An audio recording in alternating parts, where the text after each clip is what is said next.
Good evening. ഞാൻ സിയാദ് ഇലിക്കൽ. എല്ലാ ദിവസവും വൈകിട്ടുള്ള പോസ്റ്റ് മാർക്കറ്റ് റിപ്പോർട്ടിലേക്ക് കിടക്കാം. Sponsored by delta exchange. മാർക്കറ്റിലേക്ക് വരുമ്പോൾ ഇന്ന് അൺഎക്സ്പെക്റ്റഡ് ആയിട്ട് മാർക്കറ്റ് ഫോൾ രേഖപ്പെടുത്തി. അൺഎക്സ്പെക്റ്റഡ് എന്ന് പറയുമ്പോൾ ഇന്ന് ഡൽഹിയിലെ എക്സിറ്റ് പോൾ ഫലങ്ങളടക്കം BJP അധികാരത്തിലേക്ക് വരുമെന്നുള്ള ചാണക്യ ഉൾപ്പെടെയുള്ള എക്സിറ്റ് പോൾ ഫലങ്ങൾ ഉണ്ടായിരുന്നു എങ്കിൽ കൂടിയും മാർക്കറ്റ് അതിനെ പോസിറ്റീവായ രീതിയിൽ നിലകൊണ്ടില്ല.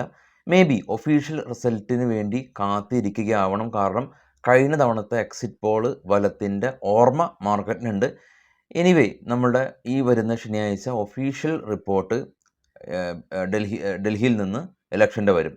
ഇനി നാളെ നമുക്ക് മോണിറ്ററി പോളിസി മീറ്റിംഗ് രാവിലെ 10 മണി മുതൽ ആണ് നമ്മളുടെ മോണിറ്ററി പോളിസി മീറ്റിങ്ങിൽ ഇൻട്രസ്റ്റ് റേറ്റിനെ സംബന്ധിച്ചുള്ള തീരുമാനങ്ങൾ വരുന്നത്. ഇന്നത്തെ ദിവസം ഇംഗ്ലണ്ടിന് മോണിറ്ററി പോളിസി മീറ്റിങ്ങിൽ അവിടെ ഇൻട്രസ്റ്റ് റേറ്റ് കട്ട് ചെയ്തത് കൊണ്ട് ഇപ്പോൾ ട്രേഡ് ചെയ്യുന്ന യൂറോപ്യൻ മാർക്കറ്റ് എല്ലാം തന്നെ പോസിറ്റീവിൽ നിലകൊള്ളുന്ന ഈ ഒരു സമയത്താണ് നാളെ നമുക്കുള്ള MPC മീറ്റിംഗ് ഉള്ളത്. അതും പുതിയ ഒരു ഗവർണറിൻ്റെ അധികാരത്തിന് ശേഷം, ആദ്യത്തെ യൂണിയൻ ബഡ്ജറ്റിന് ശേഷം, മികച്ച ഒരു കാർഷിക വിളവിന് ശേഷം എല്ലാ ആളുകളും എക്സ്പെക്റ്റ് ചെയ്യുന്നത് കിട്ടിയാൽ മാർക്കറ്റിന് അതൊരു യു ടേൺ ആയേക്കാം. ഇനി മാർക്കറ്റിലേക്ക് വരുമ്പോൾ ഇന്ന് ബാങ്കിങ് മേഖലകളിൽ HDFC, ICICI ബാങ്ക് ഉൾപ്പെടെയുള്ള ബാങ്കുകൾ നിഫ്റ്റി ബാങ്കിനെയും നിഫ്റ്റി ഫിനാൻഷ്യലെല്ലാം തന്നെ സപ്പോർട്ട് ചെയ്തിട്ടുണ്ട്. മിഡ് ക്യാപിലേക്ക് പോകുകയാണെങ്കിൽ പേജ് ഇൻഡസ്ട്രീസ്, ജോഗിയുടെ എല്ലാം തന്നെ പ്രൊമോട്ടേഴ്സ് സ്റ്റിൽ ഫോളോ ചെയ്തു. അവരുടെ റവന്യൂ ഫോർകാസ്റ്റ് കട്ട് ചെയ്തതുകൊണ്ട് ഗോദ്രേജ് പ്രോപ്പർട്ടീസ് ഉൾപ്പെടെയുള്ള റിയാലിറ്റി കമ്പനീസും സ്ലൈറ്റ്ലി ഫോളോ ആയിട്ടുണ്ട്. അബോട്ട് കഴിഞ്ഞ ദിവസം റിസൾട്ട് വന്ന ഫാർമ കമ്പനീസ് പോസിറ്റീവിൽ റിയാക്ട് ചെയ്തു. നേരെ സൂചിപ്പിച്ച പോലെ തന്നെ ഗ്ലോബൽ മാർക്കറ്റ് നോക്കാം. ഏറ്റവും താഴേക്ക് പോകുകയാണെങ്കിൽ ഡാക്സ് ജർമ്മൻ മാർക്കറ്റ് റാലിയാണ്. CSE ഫ്രാൻസ് മാർക്കറ്റ് പോസിറ്റീവാണ്. FTSE UK മാർക്കറ്റ് പോസിറ്റീവാണ്. ഏഷ്യൻ മാർക്കറ്റ് എല്ലാം തന്നെ പോസിറ്റീവിൽ ട്രേഡിംഗ് അവസാനിപ്പിച്ചു. ഇന്ത്യ വിക്സ് ഇന്ന് ഫോൾ ആയിട്ടില്ല, 14. ഏറ്റവും ടോപ്പിലേക്ക് പോകുകയാണെങ്കിൽ bitcoin 98,000, Brent oil 75, gold $2,859 per ounce എന്ന നിലയിൽ നിലകൊള്ളുന്നുണ്ട്. നിഫ്റ്റിയിൽ നിന്ന് പ്രധാനമായിട്ടും Cipla, Adani port, Infosys, Tata consumer product, doctor Reddy പോസിറ്റീവിൽ ക്ലോസ് ചെയ്തപ്പോൾ ട്രെൻഡ്, ഭാരത് ഇലക്ട്രോണിക്സ്, ഭാരത് എയർടെൽ, ടൈറ്റാൻ, NTPC തുടങ്ങിയ കമ്പനീസ് ഇടിവിലാണ് ക്ലോസ് നടത്തിയിട്ടുള്ളത്. ട്രെൻഡിൻ്റെ എല്ലാം തന്നെ റിസൾട്ട് വന്നു. ഇന്ന് റിസൾട്ട് വന്നിട്ടുണ്ട്, നമ്മൾ അതിലേക്ക് കിടക്കുന്നുണ്ട്. SPയുടെ റിസൾട്ട് വന്നു, ഭാരത് എയർടെലിൻ്റെ റിസൾട്ട് വന്നു. അപ്പോൾ ഇന്ന് ഇൻഡെക്സ് ഹെവി വെയ്റ്റ് സ്റ്റോക്കുകളുടെ അവസാന നിരയിലുള്ള കമ്പനീസിൻ്റെ റിസൾട്ടാണ് വന്നത്. അതായത് നിഫ്റ്റി 50യിൽ വെയിറ്റേജ് ഉള്ള കമ്പനീസിൻ്റെ ഒട്ടുമിക്ക കമ്പനീസിൻ്റെ എല്ലാം തന്നെ റിസൾട്ടുകളെല്ലാം തന്നെ SPയുടെ റിസൾട്ട് വന്നത് കൂടിയിട്ട് ഓൾമോസ്റ്റ് കംപ്ലീറ്റ് ആയിട്ടുണ്ട്. ഇനി മിഡ് ക്യാപ്പ് കമ്പനീസ് വരും ദിവസങ്ങളിൽ ഒരു ദിവസം തന്നെ ഒരുപാട് കമ്പനീസിൻ്റെ റിസൾട്ട് ഒരുമിച്ച് വരും. അങ്ങനെ ഈ ഒരു Q3 കാലഘട്ടം പതിയെ മാറിപ്പോവുകയാണ്. ഇനി നമുക്ക് മാർക്കറ്റിന് മുന്നോട്ടുള്ളത് ഏറ്റവും നിയറസ്റ്റ് ആയിട്ടുള്ളത് ഡൽഹിയുടെ ഇലക്ഷനും കൂടാതെ തന്നെ നാളെ ഉള്ളത് മോണിറ്ററി പോളിസി മീറ്റിങ്ങിൽ വരുന്ന ഇൻട്രസ്റ്റ് റേറ്റ് തീരുമാനങ്ങളൊക്കെയാണ് ഉള്ളത്. കൂടാതെ തന്നെ ഗ്ലോബൽ മാർക്കറ്റിൻ്റെ ട്രേഡ് വാറും ബന്ധപ്പെട്ടുള്ള കാര്യങ്ങളും സ്വാഭാവികമായ രീതിയിൽ ഈ 2 ദിവസത്തെ ആ ഒരു ട്രേഡിങ്ങിന് ശേഷം അത് അലൈനായിട്ട് വന്നേക്കാം. ഇനി സ്റ്റോക്കുകളുടെ വാർത്തകളിലേക്ക് നമുക്ക് പോകാം.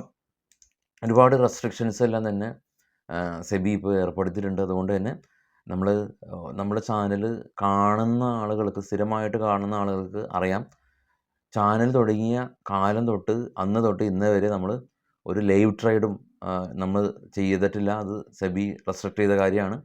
ഒരു ബൈ സെല്ല് റെക്കമെൻഡേഷനും ഇന്നാളേക്ക് ഇതുവരെ നമ്മൾ കൊടുത്തിട്ടില്ല. അപ്പോൾ അതുപോലെ തന്നെയാണ് നമ്മൾ കൃത്യമായിട്ട് ഇത് പാലിച്ച് പോകുന്നത്. അപ്പോൾ സ്റ്റിൽ നമ്മുടെ സ്റ്റോക്കിംഗ് ന്യൂസുകളിലും ഇതൊരു ബൈ സെല്ല് റെക്കമെൻഡേഷൻ അല്ല. മാർക്കറ്റിൽ ഉള്ള പബ്ലിക്കായിട്ട് അവൈലബിൾ ആയിട്ടുള്ള ന്യൂസുകൾ എല്ലാം കൂടി നമ്മൾ ഒരു കുറഞ്ഞ സമയത്തിനുള്ളിൽ നിങ്ങളുടെ മുമ്പിൽ പ്രസൻറ്റ് ചെയ്യുന്നു എന്ന് മാത്രമാണ് ഉള്ളത്. അപ്പോൾ ഈ ഒരു ചാനലിൽ ബൈ സെല്ല് റെക്കമെൻഡേഷൻ കിട്ടുമെന്നുള്ള ആ ഒരു ചിന്തയുടെ പുറത്ത് ഒരാളും പ്രതീക്ഷ പുലർത്തേണ്ട കാര്യം, നമ്മളത് ചാനൽ തുടങ്ങി അന്ന് മുതൽ ഇന്ന് വരെ നമ്മൾ ചെയ്തിട്ടില്ല, നമ്മളത് ചെയ്യുകയുമേയില്ല. ന്യൂസ് മാത്രം ഷെയർ ചെയ്യുന്ന ഒരു ചാനലാണ്. അപ്പോൾ ആ ഒരു ബോധ്യം വേണം. നമ്മൾ എക്സ്ട്രാ ഇപ്പോൾ ഒരു ലെയറൊക്കെ താഴെ കൊടുത്തിട്ടുണ്ട്. ന്യൂസ് പറയുമ്പോൾ തന്നെ ഇതൊരു ബൈ സെൽ റെക്കമെൻഡേഷൻ അല്ല, പബ്ലിക് ഡൊമൈനിൽ അവൈലബിൾ ആയിട്ടുള്ള ഇൻഫർമേഷൻ മാത്രമാണെന്ന്. അപ്പോൾ എല്ലാ ട്രേഡേഴ്സ് സുഹൃത്തുക്കളും ഇൻവെസ്റ്റേഴ്സ് സുഹൃത്തുക്കളും അത് ശ്രദ്ധിക്കുമെന്ന് കരുതുന്നു. ന്യൂസിലേക്ക് വരുമ്പോൾ SPയുടെ റിസൾട്ട് നെറ്റ് പ്രോഫിറ്റ് 84% ഉയർന്ന് 16,891 കോടി രൂപ കരസ്ഥമാക്കി. നെറ്റ് ഇൻട്രസ്റ്റ് ഇൻകം ബാങ്കിൻ്റെ 4% ഉയർന്നു. ട്രെൻഡ് കമ്പനി 34% നെറ്റ് പ്രോഫിറ്റിൽ വർധനവുണ്ടായിട്ടുണ്ട്. ട്രെൻഡ് എന്ന് പറയുന്നത് വെസ്റ്റ് സൈഡ് എന്ന് പറയുന്ന ടാറ്റ ഗ്രൂപ്പിൻ്റെ അണ്ടറിലുള്ള ടെക്സ്റ്റൈൽ കമ്പനിയാണ് ട്രെൻഡ്. പക്ഷേ ഈ റിലയൻസിനുമുണ്ട് ഈ റീറ്റെയിൽ മേഖലയിൽ ശക്തമായിട്ടുള്ള സാന്നിധ്യം ഇന്ത്യയിൽ. അപ്പോൾ അവർ ഈ ചൈനീസ് ബ്രാൻഡായിട്ടുള്ള ഷെയ്ൻ എന്ന് പറഞ്ഞ ബ്രാൻഡിനെ വീണ്ടും ഇന്ത്യയിലേക്ക് ലോഞ്ച് ചെയ്യുമെന്ന് റിലയൻസും അറിയിച്ചിട്ടുണ്ട്. അപ്പോൾ അതിൻ്റെ ഭാഗമായിട്ട് ആണ് ഇന്ന് ട്രെൻഡിലൊരു നെഗറ്റീവായിട്ടുള്ള ഇമ്പാക്റ്റ് കണ്ടത്. ഇന്നല്ല, കുറച്ച് ദിവസങ്ങളായി. MRF നെറ്റ് പ്രോഫിറ്റ് 38% ഇടിഞ്ഞു. 3 രൂപ കമ്പനി ഡിവിഡൻഡ് പ്രഖ്യാപിച്ചിട്ടുണ്ട്. യൂണോമിൻ്റെ കമ്പനി നെറ്റ് പ്രോഫിറ്റ് 20% ഉയർന്ന് 157 കോടി രൂപ. NCC നെറ്റ് പ്രോഫിറ്റ് 13% ഇടിഞ്ഞ് 193 കോടി രൂപ കരസ്ഥമാക്കി. റവന്യൂ 2% ഉയർന്നു. BML കമ്പനി നെറ്റ് പ്രോഫിറ്റ് 49% ഇടിഞ്ഞു. ഡിഫൻസ് സെക്ടറിൽ ഏകദേശം 10,200 കോടി രൂപയുടെ കോൺട്രാക്റ്റ് ഗവൺമെൻറ് സൈൻ ചെയ്തു. ഫ്രഞ്ച് ഗവൺമെൻറ്റായിട്ട് സഹകരിച്ചിട്ട് റാഫേൽ ഫ്ലൈറ്റുകളെല്ലാം തന്നെ വാങ്ങാനായിട്ടുള്ള പദ്ധതിയും ഉണ്ട്. KPI ഗ്രീൻ നെറ്റ് പ്രോഫിറ്റ് 68% ഉയർന്നു. ഭാരത് എയർടെൽ നെറ്റ് പ്രോഫിറ്റ് ഏകദേശം ഒരു 500% ഉയർന്ന് 14,781 കോടി രൂപ കരസ്ഥമാക്കി. REC കമ്പനി നെറ്റ് പ്രോഫിറ്റ് 23% ഉയർന്ന് 4,076 കോടി രൂപ കരസ്ഥമാക്കി. സഫയർ ഫുഡ്സ് നെറ്റ് പ്രോഫിറ്റ് 29% ഉയർന്ന് 12 crores കരസ്ഥമാക്കി. ഭാരത് ഡൈനാമിക് കമ്പനി ഏകദേശം 9% year on year net profit ഉയർന്ന് 147 കോടി രൂപ പ്രോഫിറ്റ് കരസ്ഥമാക്കി. 135 നിന്നാണ് പ്രോഫിറ്റ് ഉയർന്നത്. തങ്കമയിൽ ജ്വല്ലേഴ്സ് കമ്പനി 510 കോടി രൂപ കമ്പനിയുടെ സ്റ്റോർ എക്സ്പാൻഷൻ ചെയ്യാനായിട്ട് കമ്പനി മുടക്കാൻ തയ്യാറായിട്ടുണ്ട്. ആന്ധ്ര പേപ്പർ നെറ്റ് പ്രോഫിറ്റ് 82 നിന്ന് 11 കോടി രൂപയിലേക്ക് കുറഞ്ഞു. കിംസ് ഹോസ്പിറ്റൽ നെറ്റ് പ്രോഫിറ്റ് 71 നിന്ന് 88 കോടി രൂപയിലേക്ക് ഉയർന്നു. മഹീന്ദ്ര ലോജിസ്റ്റിക് കമ്പനി ഏഷ്യൻ പെയിൻ്റായിട്ട് പുതിയൊരു ബിസിനസ് കോൺട്രാക്റ്റ് സൈൻ ചെയ്തു. സൊനാറ്റ സോഫ്റ്റ്വെയർ കമ്പനി 42 കോടി രൂപ ലോസിൽ നിന്ന് 105 കോടി രൂപ പ്രോഫിറ്റിലേക്ക് ഉയർന്നു. MTAR ടെക് കമ്പനി അവർക്ക് 200 കോടി രൂപയുടെ ഓർഡർ കിട്ടിയതായിട്ടാണ് ഇപ്പോഴുള്ള വാർത്തകൾ. തീർച്ചയായിട്ടും മാർക്കറ്റിനെ വളരെ സീരിയസ് ആയിട്ട് കാണുന്ന നിങ്ങളുടെ ട്രേഡിംഗ് സുഹൃത്തുക്കൾക്ക് ചാനൽ ഷെയർ ചെയ്ത് കൊടുക്കുക. എല്ലാവർക്കും ശുഭദിനം. Thank you.